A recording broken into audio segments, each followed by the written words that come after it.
How's it going, YouTube? We've got a crazy conversation to have due to some news from the RLEsports team. We've been wondering when more and more information is going to be announced, and they said, hey, come January, we've got some information for you guys, the new year. And then they lied to us and they put it out December 15th. With that in mind, they said, hey, in a tweet, we're still cooking. We still got some stuff for an announcement blog in 2024. That's the one that's going to come in early January. But we'd like to share some critical information so you can plan. A month is not enough time to plan. You've got to do it earlier, please. They share 3 things. Number 1, minimum age is changing to 13. We'll talk about that. We're aiming to open registration early next year. And part of the reason for that registration is because confirmed the RLCS season will start in late January, which we predicted back in September. Okay, so confirmation of that. Because of how confident I am in this, based upon the predictions I've made, if you guys haven't seen that video, go check it out. But quick TLDR, expect the season to start, if I had to guess, either the 12th or the 19th. I would assume the 19th is probably going to be when it starts, if I had to guess. Qualifiers on one of these days, with the rest being there. I assume it's going to be 2 splits, with the season wrapping up late August, early September, with a 3-month off season, which is what we're going through right now. I would assume they've kind of hit a reset button. Each season is going to be for the year 24, 25, 26, so on and so forth. It'll go from January to like August, September, with a 3-month off season before they get back into it. 2 splits, open up the doors for a little bit more third-party options. All these community tournaments are fantastic, like Salt Mine and Solo Queue and everything else that Rizzo and James Bott are doing. That is my assumption of what the new ecosystem is going to look like, and maybe some potential changes. There's been rumors of 24 teams at majors instead of 16. Some chances there. So definitely leaning into the open qualifier mentality, which is what Epic loves to do, and is part of the reason why this has happened. Now, with that in mind, we've got a lot to discuss in regards to this conversation, the changes that are going to possibly occur, and the chaos that is about to ensue over the next 4 weeks plus. So, with that in mind, first topic at hand.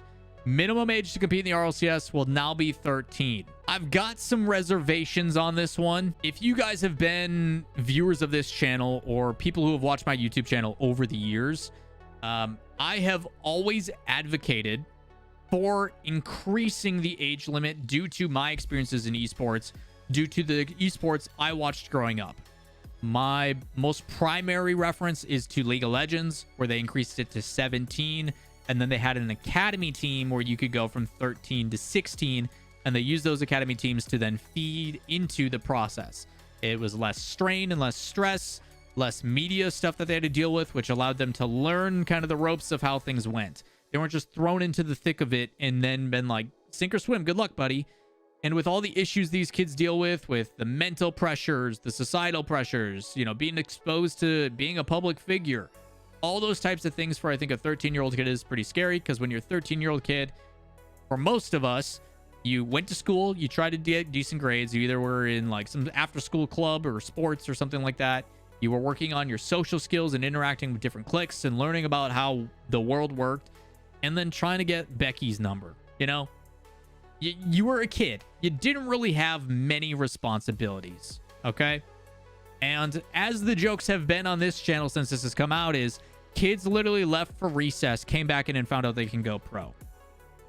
It's pretty crazy. So with that in mind, 13, I have some concerns for a majority of reasons that I kind of basically alluded to. 13 years old is a little bit early to have the same kind of pressures of being a public figure. I don't think they've properly learned or developed on how to address or handle the societal pressures that are going to come from being a professional player. I think having thick skin and going through it, while yes, they've probably played online games already, it is not the same. I have some massive concerns about how kids are going to develop when they are dealing with these types of things. It is the same reason, to obviously a very different degree, why celebrities only date other celebrities. Because the familiarity, the things that they go through are very tough for a standard person or a regular person to understand. It is a different type of life, and while it is a privileged life at times, it does come with a lot of negatives as well. I say that as a public figure and someone who's been doing this for 10 years. I mistype someone's org's name and I get death threats. I get people threatening me, going after my life, my significant other, things like that. There is some things that unhinged people that are anonymous on the internet that you cannot prepare yourself for. And if you're not aware of that stuff or have yet to experience that stuff, let alone being a 32-year-old adult, I'm basically a big kid, or 13, is scary. It's very scary. And part of the concern is because there is a lot of people who are uneducated about this. The parents themselves, the kids themselves, half the time they're signing contracts, they're not getting a proper lawyer to go and read the fine print about buyout clauses and all the things that come into it. There's a lot of agents that very much so suck in Rocket League, let alone all in esports. Useless. They take a percentage of your pay, and that's about it. They don't go through the proper things. They don't guide them. They don't take care of them. They don't help with PR. They don't help with mental. They do not care. And that's a generalization, but it is stuff that is scary to think about. You also have organizations that are taking advantage of these kids. There is some big problems in esports because there is not a general law or regulation about labor laws and how it applies. Obviously, every state on a federal versus a state level is different about labor laws and what is and isn't allowed. There are some people that are saying like, hey, in certain states, you have to be 14 before you can sign to an organization. So while, yes, you are allowed to compete, you are actually not allowed to be paid and signed to in a professional organization, which I don't know if that's true, considering there's a lot of 13-year-old Fortnite kids that are signed and have been signed for since they were 13. You're also allowed to stream legally at the age of 13, and anything below that can get you banned. If people in chat say, hey, I'm 12 in chat, I legally have to ban you from my chat because I don't want it to come back on me. So there is certain things that you have to be careful of. Yes, there is loopholes like Distorted is saying in chat. You could set up an LLC in a different state and get paid through that state's taxes and stuff. But if you're not a resident there, it gets kind of ugly. There's some things that can be done. Either way, there is some wild things that you can do to get around this. But the typical person is not educated on this. Most organizations are pretty shady and don't know what they're doing as well because it's nepotism left, right, and center. And they're not going to take care because as long as they're getting a benefit out of it, they probably don't care because it's a business. You also have, again, agents, stuff like that, that aren't proper handholding and providing the structure that is needed for these people to be in a safe environment or feel comfortable where they can actually speak and talk about what they're going through.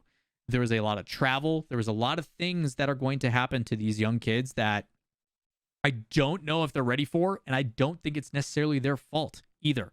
We see these same issues with kids that are even 15, and I encourage all of you that are watching this video to think about what it was like when you just entered high school as a 13, 14-year-old freshman and the difference when you left as a senior and how big of a difference in life that is.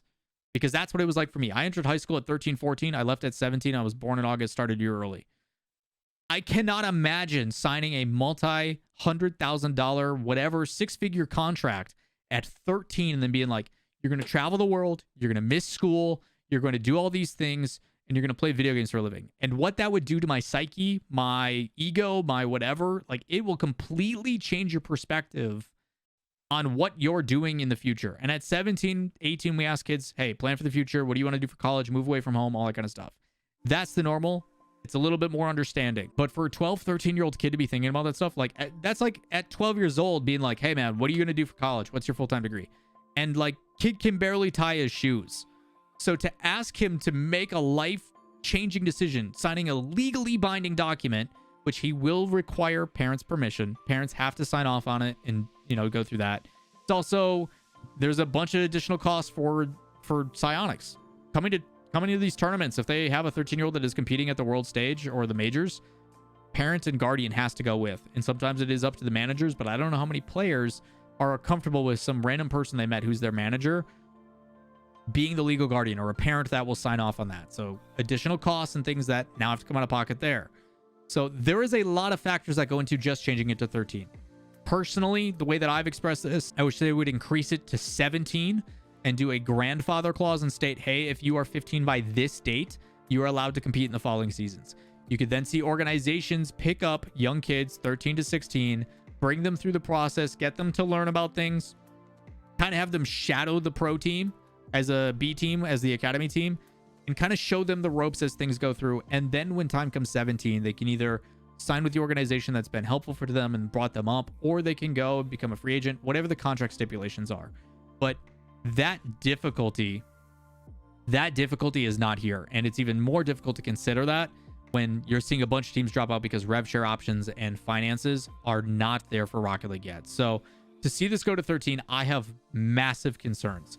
I will say on the other side of it, though, Fortnite already does this. Fortnite has been doing the age of 13 for a while now. They did it with the World Cup. That was like a $30 million prize pool where Booga won like 6 million or 3 million or something like that when he was 16. They have experience operating in this space. I tried to look up and find out what was the like reason for 13, if it's just because they're a teenager. Labor laws are usually 14, 15. I know it was 15 in my state growing up before I could have and hold a proper like job. So my curiosity is why 13. I couldn't find the specifics of why that was settled outside of just, hey, that's what Twitch allows to stream.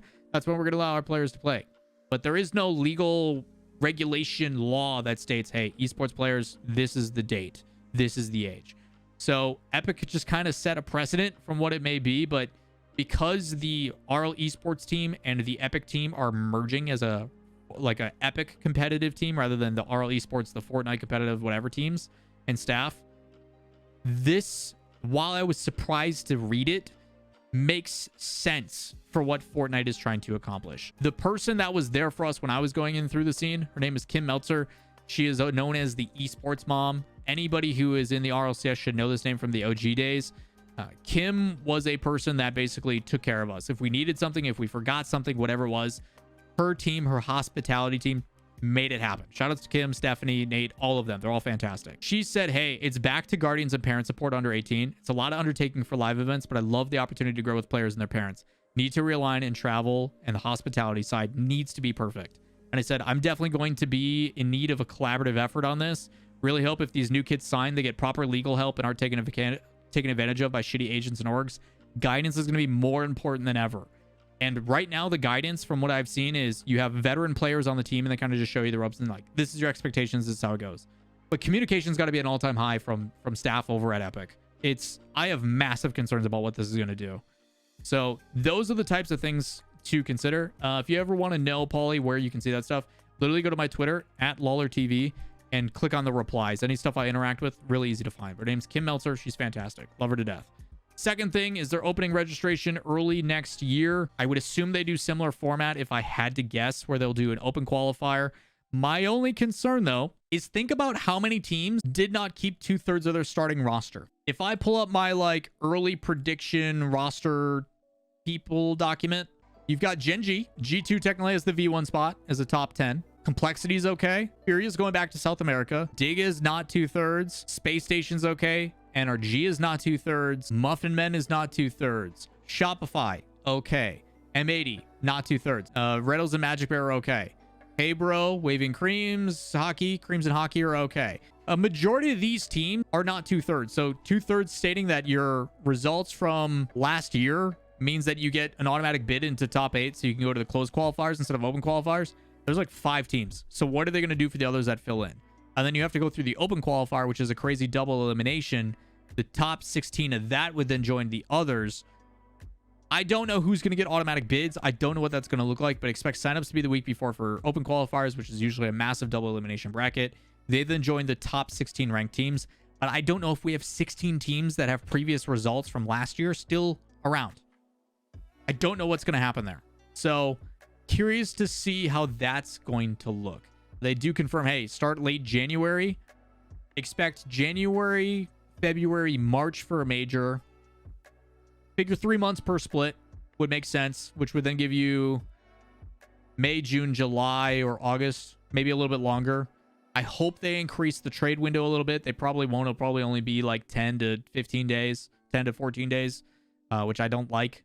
But I expect less teams to make changes. I think that's the one thing I do like about next season is if there is only 2 splits like I'm predicting and have predicted from back in like September, I don't expect many teams to make a transfer or a change in that split unless it's like someone crazy available. Speaking of crazy available, back to the 13-year-old thing, and final point I will make. There is some very talented players that are 13, 14 that are waiting to get into the RLCS. Hopefully this actually stops people from playing underage and getting banned. Looking at you, Seiko. Looking at you, Nalpo. Looking at you, pretty much every up-and-coming talent. Zen, you name it. Scribbles, Life, I don't know if Dark is there yet, but Dark is, I'm pretty sure, eligible. There's a couple like rank B, A players and six mans that are pretty dang solid, but I'm just saying some of these rosters may have locked a little too soon, which is crazy to think about. I would not be surprised over the next 4 to 5 weeks if there's a couple of rosters in the RLCS that are like, this is our team, that go, maybe not. Maybe we want to throw Scribbles in for a trial. Maybe we want to test out this new player. I look at NRG, right? And Frosty, by all means, has a lot to prove, and he didn't play poorly in any of the draw tournaments and stuff. But you slot Scribbles in there instead. Curious to see what it looks like. But NRG just signed a roster. Are we going to see a Claverity where they go, what up, Oath? 2 days later. Peace. Next. We will see if that happens again. I think there's going to be a lot of people trying to figure out. And the number one thing that I would love to know is, what does Scribbles want to do? What is Scribbles looking to do? He just found out that, hey, I can play in the RLCS next season. And he tweeted out 2 hours ago, LFT smiley face. He literally said, ha, ha, ha, ha, and retweeted that message from Psyonix. Just saying, there is some opportunities for a young kid. Very interested to see what ends up happening in the future of RLEsports. But what I will say confidently, RLCS 2024 is going to be nothing but pure chaos. And for us as fans, the 3-month wait is almost over, and it's going to be so worth it. It is going to be so amazing to watch what is going to be happening next season. So with that, if you guys enjoy this content and you guys want to hear more, first and foremost, you can always come hang out. Twitch.tv/Lawler. Tweet at me at LawlerTV. All the links to my socials down below. Join our Discord, all that stuff.